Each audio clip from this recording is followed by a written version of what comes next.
नमस्कार दोस्तों, स्वागत है आप सभी का YouTube चैनल लॉ इजी में। और आज हम सभी लोग सिविल न्यायालय यानी सिविल कोर्ट के जुरिस्डिक्शन के बारे में समझेंगे।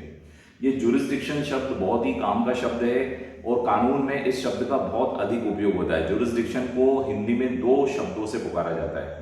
एक तो जुरिस्डिक्शन को अधिकारिता कहा जाता है, एक जुरिस्डिक्शन को क्षेत्राधिकार कहा जाता है। तो आज हम सभी लोग सिविल कोड की क्षेत्राधिकार अथवा सिविल कोड की अधिकारिता के बारे में समझने वाले हैं।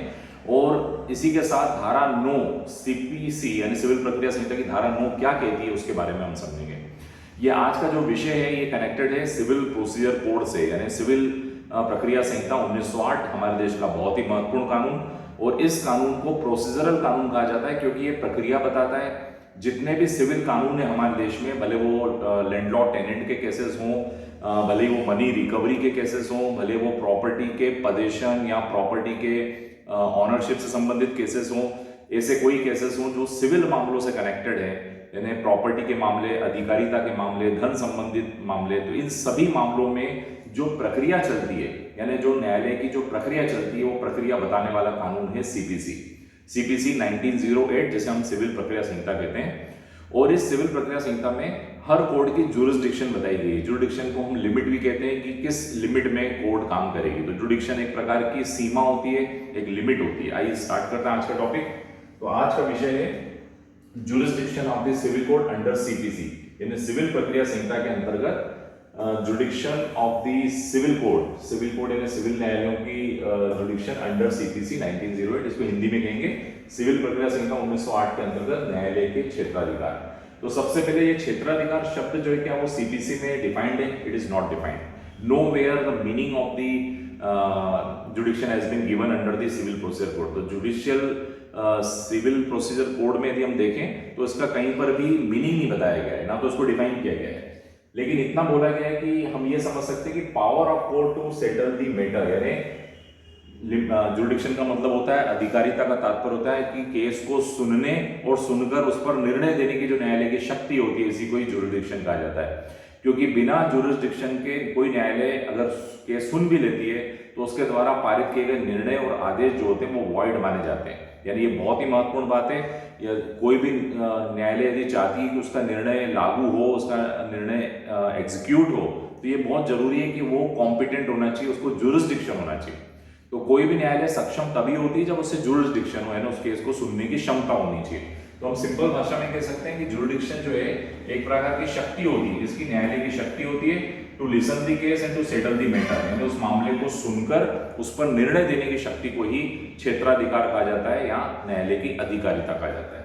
और आपने देखा होगा सारे प्लेंट होते हैं, जो भी एप्लीकेशन होती है उसमें एक पैराग्राफ लिखा जाता है कि माननीय न्यायालय को इस वाद को श्रवण करने का क्षेत्राधिकार प्राप्त है, यानी इसको सुनने का क्षेत्राधिकार प्राप्त है। सो we can say jurisdiction is the limit of the judicial authority. तो ये जो जुडिक्शन होता है एक प्रकार से लिमिट होती है, एक सीमा होती है जुडिशियल अथॉरिटी की। कोई न्यायालय कहाँ तक उस पर काम कर सकता है, उस पर सोच सकता है, उस पर विचार कर सकता है या विचारण कर सकता है। भले वो सूट हो, सूट का भी जुडिक्शन होता है, कोई केसेस, कोई अपील। तो हर केस, हर अपील, हर सूट का एक जुडिक्शन होता है। अब इसके यदि काइंड्स की बात करें तो 3 प्रकार का जुडिक्शन हमारी CPC में बताया गया है। एक है टेरिटोरियल जुडिक्शन, जिसे हम भौगोलिक भी कह सकते हैं, या लोकल स्थानीय क्षेत्राधिकार, यानी जहां पर संपत्ति होती है, जैसे धारा 16 में, धारा 17 में, धारा 18 में इनके बारे में उल्लेख किया गया है। इसको स्थानीय क्षेत्राधिकार कहा जाता है। तो पहला क्षेत्राधिकार जहां प्रॉपर्टी स्थित है, जहां कॉज ऑफ एक्शन अराइज हुआ है, वही वाली न्यायालय मामले को सुनेगी। एक होता है पिक्यूनरी, ये धारा 6 CPC में बताया गया है। इसको मॉनिटरी भी बोलते हैं, आर्थिक क्षेत्राधिकार या धनीय क्षेत्राधिकार। तो हर कोर्ट की एक लिमिट तय कर दी कि कितने रुपए तक के मामले न्यायालय सुन पाएगी, कितने रुपए के विवादों को न्यायालय सुन पाएगी, इसलिए इसको आर्थिक या पिक्यूनरी जुडिक्शन कहा जाता है। और तीसरा जुडिक्शन है सब्जेक्ट मैटर जुडिक्शन। सब्जेक्ट मैटर का मतलब होता है विषय वस्तु। तो विषय वस्तु, यदि विषय कौन सा है, जैसे इनकम टैक्स ट्राइब्यूनल जो है वो इनकम टैक्स के मामले सुनेगा, इंडस्ट्रियल ट्राइब्यूनल जो है वो इंडस्ट्रीज के मैटर सुनेगा, लेबर ट्राइब्यूनल जो है वो लेबर कोर्ट जो है वो लेबर के मामले सुनेगा, फैमिली कोर्ट जो है वो डाइवोर्स के मुकदमे, मेंटेनेंस के मुकदमे, ये बच्चों की कस्टडी के मुकदमे, ये फैमिली कोर्ट सुनेगा। कंज्यूमर फोरम जो है वो उपभोक्ता मामले सुनेगा। तो इसको कहा जाता है सब्जेक्ट मैटर जुडिक्शन। तो ये विषय वस्तु के आधार पर होता है। अब हम जुडिक्शन ऑफ सिविल कोड की यदि बात करें कि सिविल कोर्ट यानी सीपीसी के अंदर कहां प्रावधान बताए गए हैं। तो जुडिक्शन जो है सिविल न्यायालय की अधिकारिता जो है इसको पढ़ने के लिए आपको धारा 9 देखनी पड़ेगी। और धारा 9 सीपीसी ये कहता है कि जब तक कि न्यायालय को रोका ना जाए, जब तक कि न्यायालय के ऊपर बार न किया जाए, तब तक न्यायालय हर सिविल मामले को सुनकर ट्राई कर सकते हैं और उस पर निर्णय सुना सकती है। तो धारा 9 ये कहता है कि every court will try the civil cases, lawsuit और सिविल नेचर के मामले सुनेगी। लेकिन अब यह प्रश्न उठता है कि सिविल नेचर क्या होता है। अब सिविल नेचर के सूट्स कौन से होते हैं, ये बड़ा इंटरेस्टिंग पॉइंट है कि सिविल प्रकृति के वाद क्या होते हैं। तो सूट फॉर सिविल नेचर जो है यानी सिविल प्रकृति के वाद जो होते हैं जो प्राइवेट राइट से कनेक्टेड हो। प्राइवेट राइट यानी दो लोगों के बीच का झगड़ा है और एक व्यक्ति कह रहा है कि मेरा ये अधिकार है, तो उस अधिकार का निर्धारण करना है, तो ये सिविल प्रकृति का वाद माना जाता है। और सिविल क्यों कहा जाता है, क्योंकि सिविल शब्द जो है वो नागरिक के लिए भी होता है। तो नागरिकों के अधिकारों का निर्धारण करने वाला जो कानून है वो सीपीसी है। और ऐसे मामलों को सिविल नेचर का मामला कहा जाता है, क्योंकि सिविल का मतलब होता है नागरिक, नागरिक के अधिकारों की बात करना। तो सूट्स ऑफ सिविल नेचर मतलब प्राइवेट राइट को तय करना, rights and obligation of the citizen यानी नागरिकों के अधिकार, नागरिकों के कर्तव्यों के बारे में निर्धारण करना।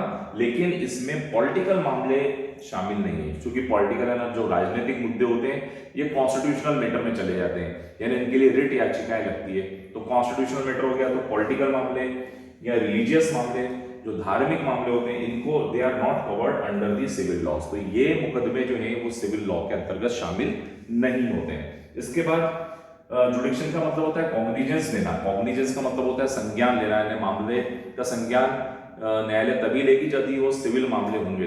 तो सिविल नेचर के मामले होने पर न्यायालय उसका संज्ञान ले सकती है। शुड नॉट बार्ड, और ऐसे केसेस बार्ड ना हो, मतलब किसी भी स्पेसिफिक कानून से रोके ना हो।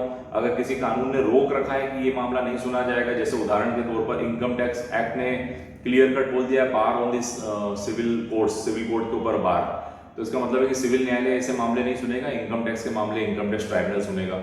फैमिली एक्ट बना हुआ है, उस फैमिली एक्ट में भी लिखा है बार ऑन दी सिविल कोर्ट, तो बार ऑन सिविल कोर्ट मतलब ऐसे मामले सिविल कोर्ट नहीं सुनेगा। आप एमपीएलआरसी पढ़ते हैं, लैंड रेवेन्यू कोड में भी लिखा हुआ है कि बार ऑन सिविल कोर्ट्स, तो सिविल कोर्ट ये मामले नहीं सुनेगा, इसके मामले रेवेन्यू कोर्ट सुनेगी। तो बार का मतलब होता है ये मामले ट्राइब्यूनल सुनेगा, या फैमिली मैटर फैमिली कोर्ट सुनेगी, कंज्यूमर वाले मामले कंज्यूमर सुनेंगे, तो इसको बार कहा जाता है। तो जब भी आप सिविल नेचर का जब मामला पढ़ेंगे तो धारा 9 सीपीसी को जरूर देखना है। तो ये मित्रों jurisdiction of the civil court के जुडिक्शन के बारे में आज हम लोगों ने समझा।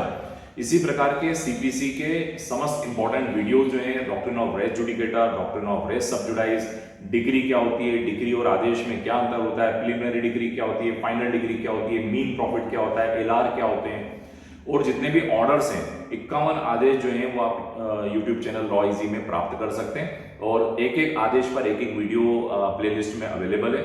तो ऐसे समस्त विद्यार्थी जिनको सीपीसी देखना हो तो वो प्लेलिस्ट में जाकर देख सकते हैं। इसके अलावा लॉ इजी में ऑनलाइन ऑफलाइन दोनों बोर्ड पर क्लासेस अवेलेबल हैं। नीचे दिए हुए डिस्क्रिप्टिव नंबर पर आप संपर्क कर सकते हैं। Thank you for watching this video. Thank you so much.